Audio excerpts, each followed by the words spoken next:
Now to South Carolina. The city of Chester has more vacancies in the police department than employed officers on the force. The shortage is so bad, in fact, county deputies are having to step up to help patrol the city. This is a story WCNC Charlotte's Indira Esquiva uncovered, and she traveled to Chester to speak to leaders about what's being done to fix this. I received a tip that there were less than a dozen police officers patrolling these streets. Through a Freedom of Information request, I learned that out of 27 budgeted positions, as of last week, only 11 of them were filled. We just started having a mass exodus, people retiring, people leaving the city, going to the county.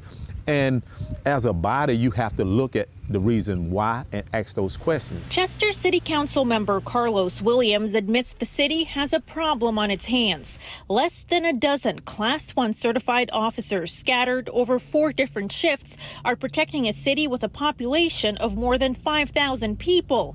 Williams believes the problem is with city leadership, and last week he voted in favor of terminating now former city administrator Stephanie Jackson. You know, if you hear the same thing from 1 or 2 people, yeah, that may be different. But if you hear a consistent theme over years, you have to assess it, and then you have to make the right decision. Jackson was replaced by interim city administrator Ed Driggers, who's been on the job for 4 days. Well, there are a number of openings, and what I've got to determine is, again, why?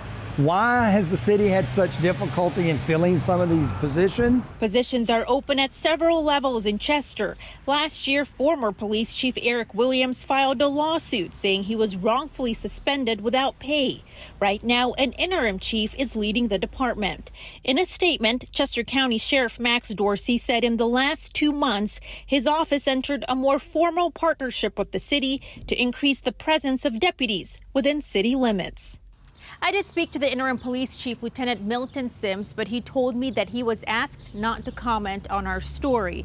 Now, the new interim city administrator and council member Williams both say they will work to resolve this issue. In Chester, Indira Esquiva, WCNC Charlotte.